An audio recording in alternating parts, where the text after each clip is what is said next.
Since Christmas, I've been spending many of my weekends up in Massachusetts cleaning out my dad's house. My siblings and I are in the process of selling it. It's a rambling old colonial crammed with things my family and their ancestors accumulated over the decades. There's my dad's model train layouts, his military history books, more power washers than any person needs, and boxes and cabinets filled with old documents. Most of these papers seem pretty mundane. Old tax returns, medical bills, St. Patrick's Day cards, things I have absolutely given up speculating why my dad didn't throw out sooner. But in one of my last cleanouts, at the bottom of an old metal filing cabinet, I found some yellowed papers labeled Arpanet. I took them back with me to New York, where I read them more closely with my producer, Josh. I think this is the one tucked in here. There are little edits of my dad's writing. So these must be the papers my dad had before he left, when he left the government. Arpanet Modernization Plan, 1981 to 1983. I found 3 documents, each a few dozen pages long. My dad's handwriting is scratched in red pen in the margins. What I'm gleaning from the writing is that basically by the 80s, look at this, visa DARPA from the working group, October 1980. What I can glean from this is that by this point, we're dealing with technology that's really outdated. Yeah. And that doesn't work anymore. And then cost seems to be a big preoccupation. Lots of talk about money. These documents are from 1981, over a decade since the Arpanet began. Since then, new networks had been popping up across the world, with new techniques and new hardware. My dad, according to these papers, was putting together a plan to bring the Arpanet up to date. I'll briefly read the introduction. This plan describes the actions necessary to provide an improved hardware and software foundation for supporting Arpanet service into the mid-'80s. The main objectives of this modernization are as follows: replace obsolescent nodal hardware with new, easily maintained large-scale integration technology-based systems, support the transition of Arpanet host software, provide for support hosts which will interface between NCP and TCP mailbox message hosts, support network access control improvements, phase out pluribus nodes, and replace with C30s. Most of this reads as you'd imagine government documents about computer technology would read. But what stands out to me is the reference to what we spent all of the last episode talking about, TCP/IP, the internet protocols Vint Cerf and Bob Kahn invented. Part of the modernization plan was to switch the Arpanet over to using TCP/IP exclusively. Vint Cerf helped push that switch to TCP along. So I call DCA, and I tell them, for one day, I want you to shut off the ability of the Arpanet to carry anything other than TCP/IP. DCA, which Vint refers to, is the Defense Communications Agency that since 1975 was in charge of the Arpanet. My dad worked for DCA as network manager. That's how he came to work with Cerf and Kahn. And of course, as soon as I do that, all the people that are not running TCP/IP, that are running the old NCP protocols, nothing works. Their email doesn't work. They can't log in remotely. They can't do file transfer. And they're all angry. And my phone is ringing off the hook. What's the matter with you, you dumbass? And I said, I just want you to know I can do that. And I watched the graph, take off again. And then in October, it flattens out again. So I called DCA and I said, shut it off for 2 days. And of course, the phone rings off the hook. But by the end of 1982, all but 2 hosts have successfully got TCP/IP up and running. A deadline for the switch to TCP/IP was set, January 1st, 1983. By the end of 1982, January 1, if you were not running TCP/IP, we were throwing you off the network, specifically off the Arpanet. As a journalist who has worked on many New Year's Eves, I know there are few things less popular than a January 1st deadline. But while Vint Cerf was getting flack for this date, there was actually someone else who deserves blame for this transition. Jake Feinler told me my dad was the one who set that date. I assumed she must have been mistaken since my dad left ARPA over a year before that deadline. But here it was, in my dad's papers. I called him to confirm.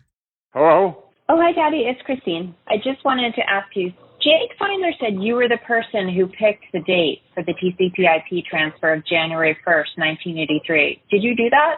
Yeah, I did it. Why did I choose that date? Yep. Because it was the best one available at the time.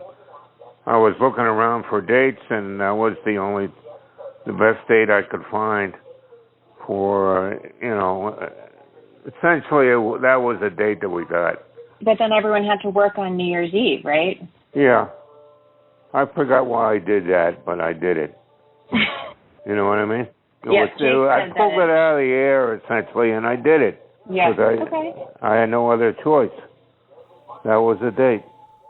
Setting aside the badly timed holiday deadline, this is a landmark moment in the history of the internet. Many even consider January 1st, 1983, as the official moment to mark as the birth of the internet. Or, as Cerf calls it, that was the official flag day for the beginning of the internet. And my dad was a part of that. But the real story is not that simple. At that moment in 1983, TCP/IP was not the only internetworking protocol gaining support.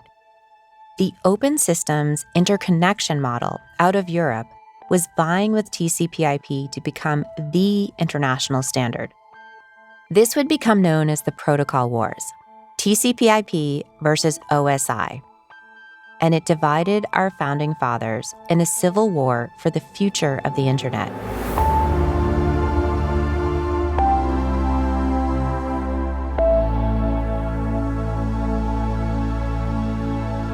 So how did TCP/IP win? And why do some believe that the internet would be a better place today if it didn't?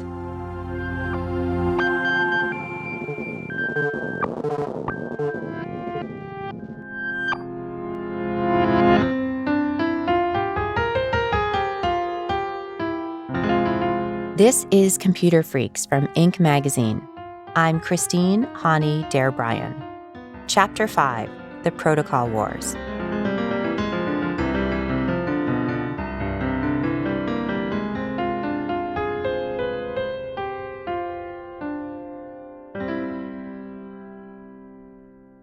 The Protocol Wars didn't ultimately come to an end until the early 90s, just as the internet was set to explode with the release of the World Wide Web. Millions and millions more people across the world would start using the internet, sending emails and starting online businesses. But what standard would be the backbone behind this explosion was an open question. To understand how this war started, you need to go back to the same place we started last episode, just after the 1972 coming out ball. So in the early and mid-1970s, Cerf, Kahn, Pouzin, and many other international computing experts and networking experts were working together to try and come up with a consensus international protocol for a transport protocol. That's Andrew Russell. He is a historian and the officer in charge of the SUNY Polytechnic Institute. He's written extensively about the history of technology, including the Protocol Wars. Andy took me back to a story I had heard from Vint Cerf about the International Network Working Group, or INWIG as it was called, and the problem of internetworking they were trying to solve. And the idea was for them to all come to an agreement and then to use this standard protocol coming from computer people to push back against the monopoly control that was coming through not only the national telecom monopolies, but the ITU, the International Telecommunications Union, is what we call it today. As we know, Cerf was part of these conversations and then was approached by Kahn to work on the command and control issue for ARPA. That led them to write the TCP/IP protocols in 1973, which would later be presented to INWIG. So, with Cerf and Kahn's protocols, the international computer community had their solution, right? Not so fast. Their paths diverged in 1975 when this group called INWIG gathered for a vote. Actually, it was a vote by mail, and it took until 1976 to completely tabulate the results. They said we need to choose between some competing proposals for a protocol that would be blessed as the INWIG standard. And the group decided to back a European protocol that was basically derived from Pouzin and company's work at Cyclade. There was an attempt at internetworking, namely this implementation of a transport protocol between Pouzin's Cyclade network and the English NPL network run by Donald Davies that was running in 1975 when these meetings were happening. It actually was operational as early as 1973, though it has been described to me as an experimental system and not a practical model at that point. So there was a vote to choose what path to follow, the American-led TCP/IP or a collaboration with the European efforts. And the vote was about 2-1 in terms of the ratios of support of that as opposed to support for TCP. At that point, Cerf and Kahn, and my sense is that this was mostly Kahn's thinking, decided that their obligations to their sponsor and their reason for pursuing TCP/IP simply wasn't compatible with accepting someone else's protocol to finish the job that they were assigned to do. And so Cerf and Kahn essentially detached from that international effort, while the remnants of that group, INWIG, went on to become the core of OSI later in the 1970s. Remember that Cerf and Kahn were working on behalf of the Department of Defense.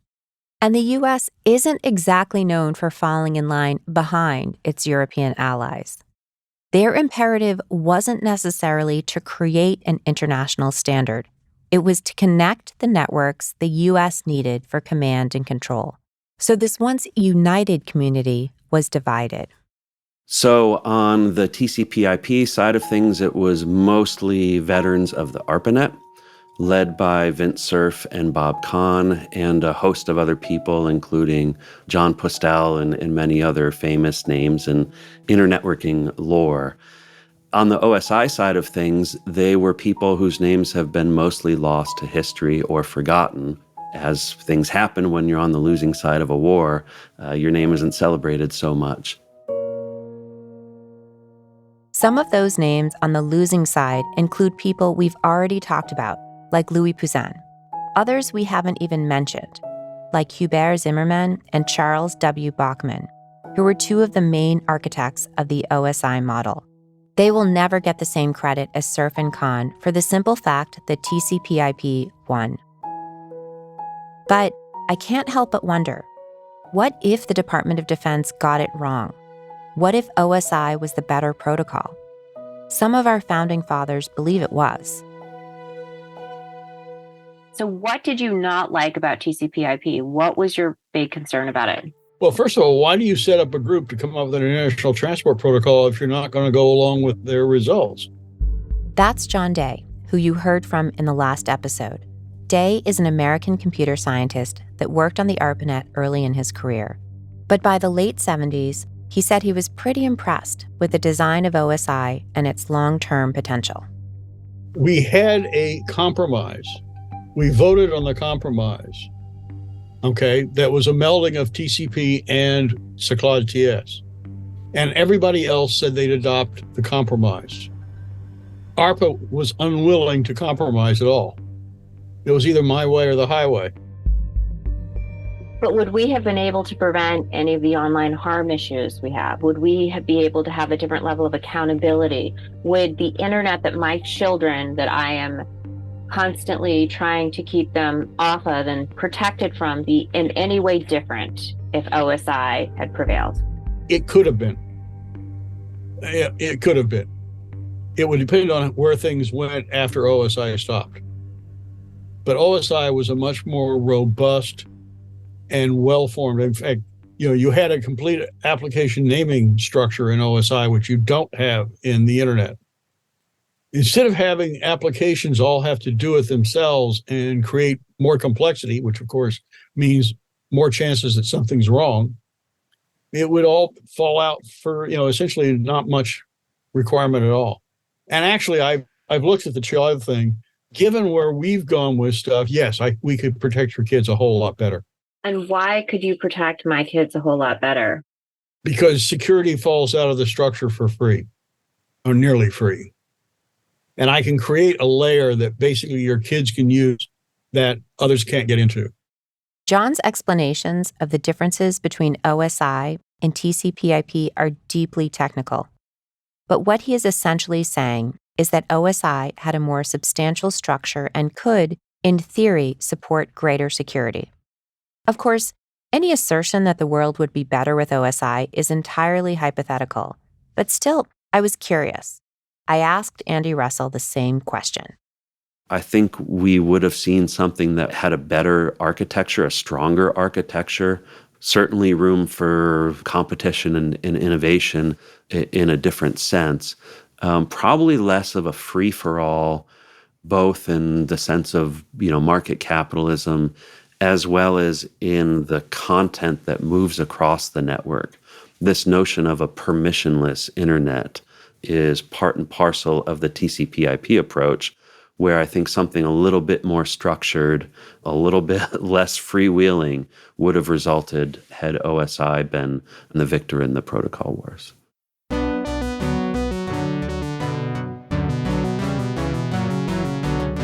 By permissionless, he means a model without constraints. Basically, anyone could use TCP/IP and build new applications to run on this protocol. It had no copyright. It was lightweight and malleable. The emphasis that came out of TCP/IP was just end-to-end connectivity. And then, enhancements to it do that with some sense of reliability and so on and so forth and predictability. But it really moves stuff from A to B. That leaves a bunch of other details underspecified. And so that's the permissionless environment that I think was the source of so much entrepreneurship and innovation, as well as some problems that clearly came in as the internet grew, whether it's security, objectionable content, illegal content, those sorts of things. By contrast, a system that was more architected and more controlled wouldn't have taken off as quickly.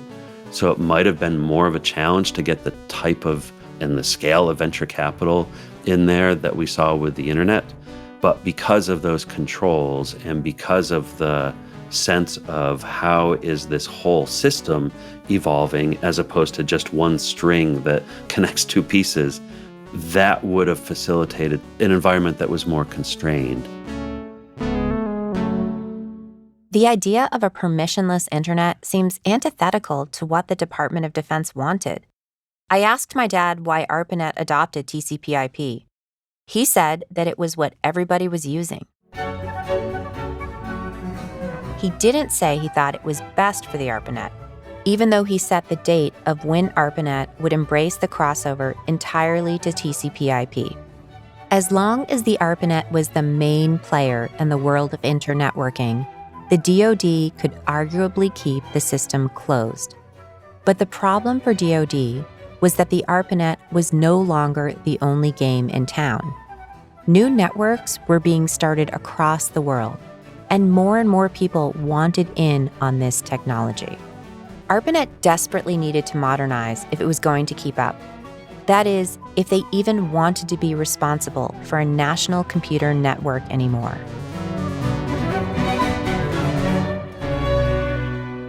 More on that after the break.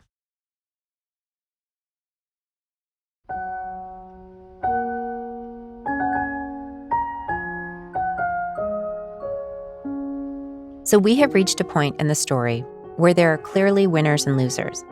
The military was still in control, as it added more hosts and nodes through the 1970s. TCP/IP won over OSI because so many people were using it to the point that the Department of Defense embraced it as well. Everybody wanted to get onto the Arpanet, but it was still a closed club. Here's Steve Crocker, who started out as a graduate student at UCLA and moved over to ARPA, which by then had added a D for defense to the beginning of its acronym. So now we get to the growth phase. The sites that were on the Arpanet all had to be paid for by DARPA. There wasn't any way for somebody to come with their own money and say, hey, I want to be part of the Arpanet. Remember, this wasn't a business to the DoD. It was a tool for military purposes. I actually fielded a call one day from a professor in Texas who I knew about, but he was not one of our contractors. But I was somewhat familiar with his work and the work of the people that he was associated with. He called me up one day and he said, we need to be on the Arpanet. I have the money. Where can I send it? And I said, well, I understand what you're asking for, and you guys are doing good work, and I'd love to have you on the Arpanet, but we do not have the mechanism available to do that. And I don't have enough money in my budget to pay for you to do that because it would have to be part of a larger research project, and you're not one of our current contractors. So that was certainly unhappy for him, but I also felt the unhappiness because it was clear he wanted to be part of the community and it would make a big difference. That was the heart of the fight at the time. The military was still in charge, but the nerds had a different view. Plenty of people seemed to agree with my dad's sentiment that the Arpanet should be for the military exclusively. Now, when you move over to, and I hope this isn't too sensitive personally for you, when you move over to DCA, that's populated with people who are coming from a very different culture, where the first instinct is, if you're not authorized, then get out of here. Whereas in the ARPA culture, in the culture that we were living in, it was, unless you're doing something egregious, everything's welcome. But there were plenty of cracks starting to show in the system. In a December 1st, 1981 letter I found among my dad's papers, he had been writing an article for a trade publication about the Arpanet's problems.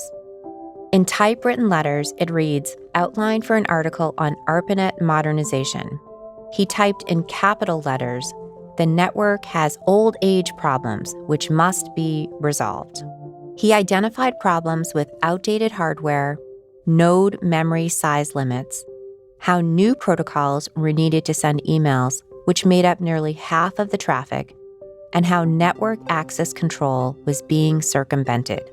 On page 7 of his outline, he once again railed against computer freaks, calling out their cheap terminals who have, quote, used their dial-up TIP ports to gain network access, unquote.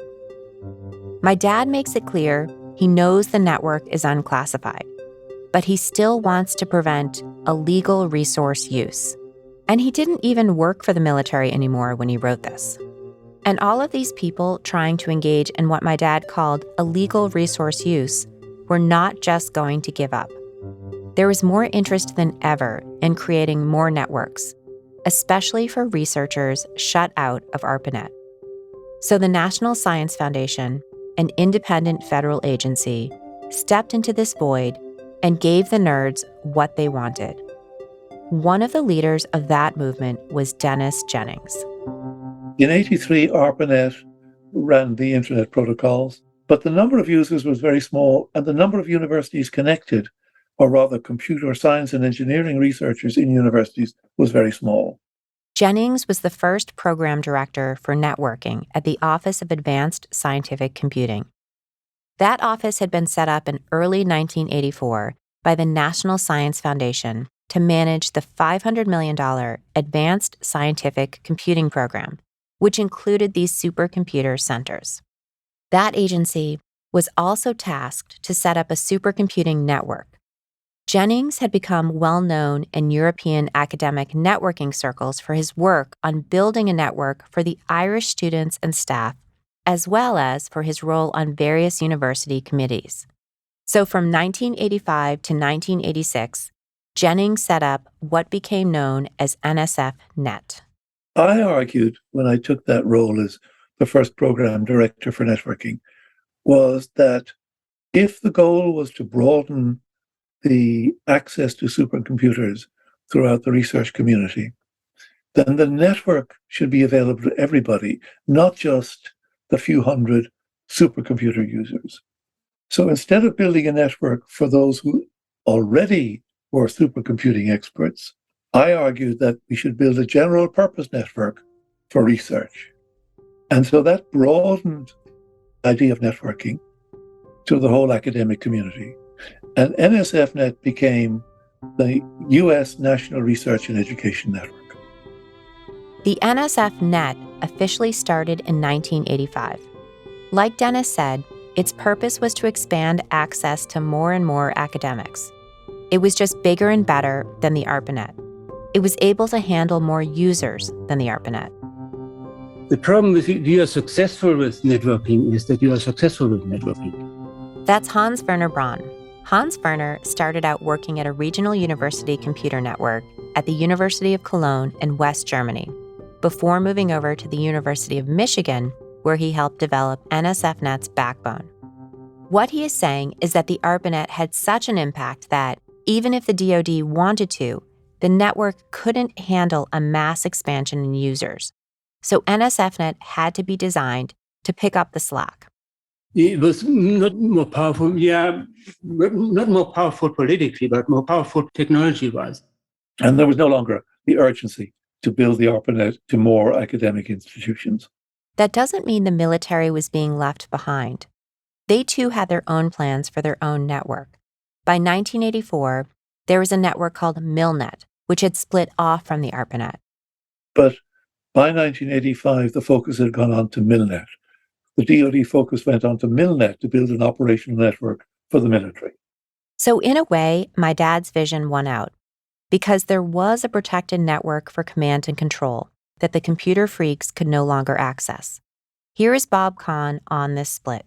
It was a decision. I mean, the Arpanet didn't do it by itself. I mean, it was a decision to do it. I mean, the military had decided from their thin line experiments that this technology could work for them. They did not want to be using a network that had all kinds of university folks on it as well. If they were going to do it, they wanted it for the sole purpose of meeting defense needs. And the only way they were comfortable with that is if it was a split apart. Well, we had all the internet technology at that point, so we knew we could interface a separate defense version, which they called Milnet, with the rest of the Arpanet, because it was, at that time, the Arpanet was like 100 plus nodes, so like 40 or 60 went one place and the other 40 or 60 went somewhere else, and they had a link between them. But the way the linkage between them, it wasn't a full bidirectional link, that they would allow traffic from the Milnet to get out, but they wouldn't automatically let traffic from Arpanet to get in. So there was it's like a one-way diode between them that was workable. They could adjust it as necessary, but that was the basic rationale, and that's what happened back then. But remember, my dad loved the Arpanet, like he loved all of his projects he has tinkered with for decades. And his beloved Arpanet was also shrinking in stature as NSFnet and other networks grew bigger. The Arpanet kind of became less and less relevant because all the other things that were going on, the NSFnet backbone, the regional networks, and there were a few commercial networks, TSINet, for example, which was kind of a hybrid actually between an NSF regional network and a commercial network. So they were starting to get very successful because even though the internet protocol was not what the government was, it worked very well and it was very successful. And the implementation, it was a public specification how to build it. Anyone could build equipment on the internet because there was nothing proprietary about it. It's actually to great credit to the Advanced Research Projects Agency because they did not restrict knowledge about the protocols. Even though NSFnet and other networks were clearly eclipsing the Arpanet, Jennings did his best to keep the Arpanet alive. In hindsight, it's something he regrets. One of the early decisions that I agreed with, it was brokered by the National Science Foundation, by my boss in the National Science Foundation, was to spend $2 million a year in 85 and 86 expanding the Arpanet by 20 additional nodes. The decision was made to pass over money from the National Science Foundation to DoD because we thought that those 20 Arpanet nodes could be expanded fairly quickly. In fact, the DoD operated at a snail's pace, and that's being positive about the pace they act. And the last of those 20 nodes was installed in 1992. It was a disaster. It was the worst decision of my career. To encourage the expansion of the Arpanet. $4 million was spent over 2 years on the Arpanet, and it was a waste of money.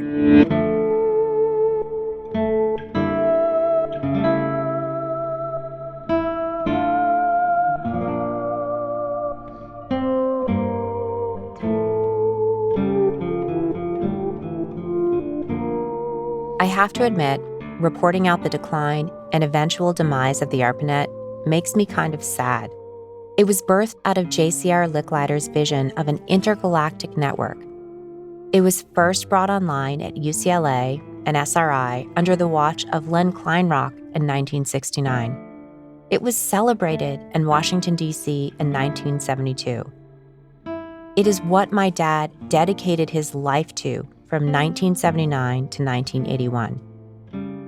The Arpanet changed the world. But that doesn't mean that the legacy of the Arpanet doesn't live on. Without it, Surf and Con's TCP/IP would have never happened. And as the Arpanet was dying, these protocols were being adopted more and more. In fact, it was winning the protocol wars.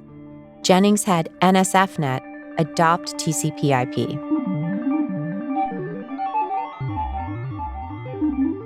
The magic thing about the internet protocols was there was nobody enforcing them. It was entirely a choice to run them. But with that choice came advantages. If you ran the internet protocols, you could connect to any other computer or network running the internet protocols. You just have to observe a few technical details, get part of the global address space from a man called John Postel back then, and you're in. And so the motivation to adhere to those standards, those open standards that were the internet protocols, was simply self-interest. If I adhere to those standards, I can connect. If I don't, I can't. Simple choice. In the first half of this episode, John Day and Andy Russell talked about how the OSI protocols were, in their opinion, better. But that is just in theory. In practice, back in the 80s and early 90s, TCP/IP was broadly operational. It could be adopted and implemented easily.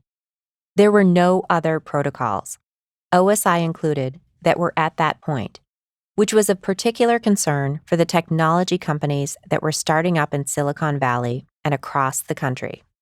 And so commercial products, if you get into the mid to late 1980s, commercial products for internetworking that supported OSI, the whole OSI stack, were very slow to come to market. That's Andy Russell again.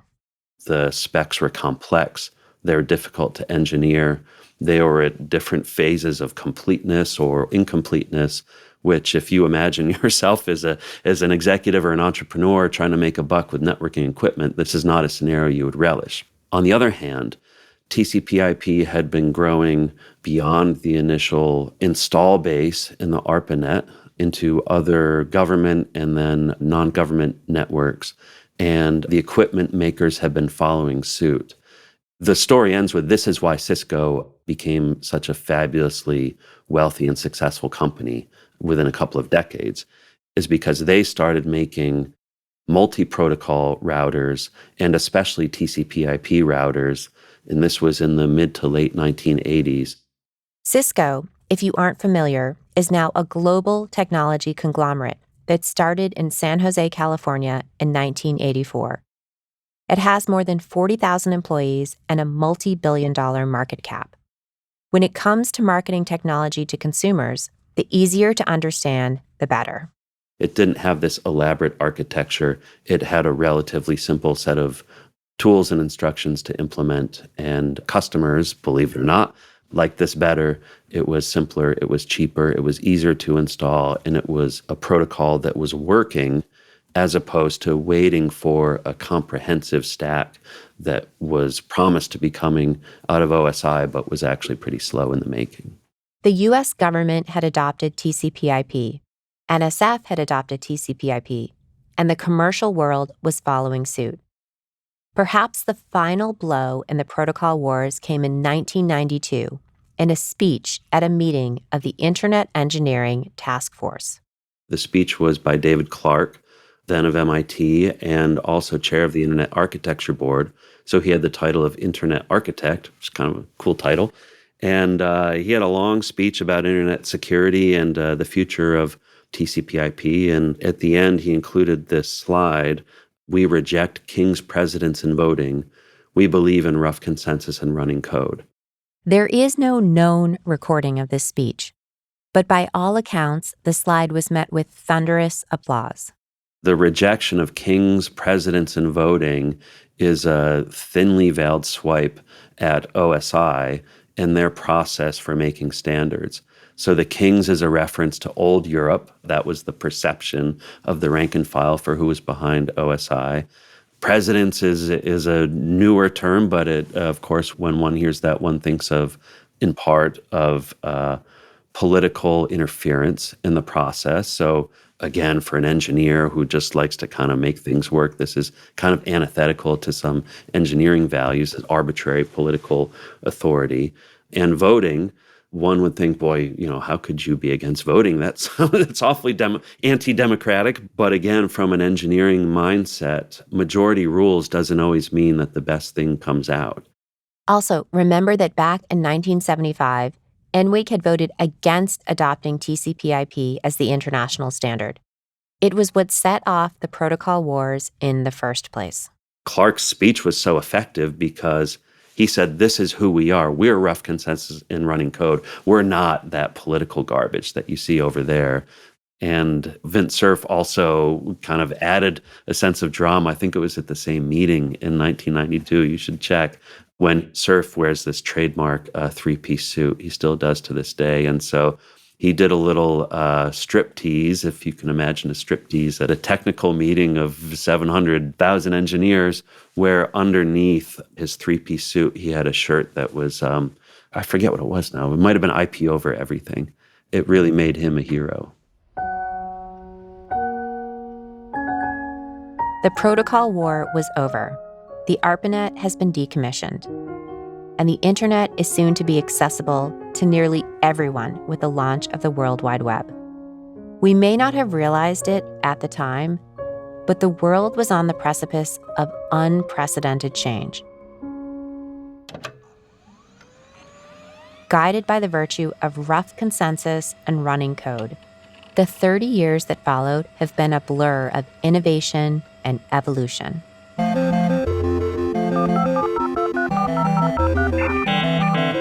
The internet is real money is being spent. How do you view that phenomenon that Amazon today is worth more than Sears? Investors are focused on the future. Amazon has growth potential that Sears doesn't. Ding, ding, ding, ding, ding, ding, ding, ding. You've got mail. This is one device, and we are calling it iPhone. How do you sustain a business model in which users don't pay for your service? Senator, we run ads. ChatGPT is poised to change the way we interact with computers and AI. Yahoo! Goodbye.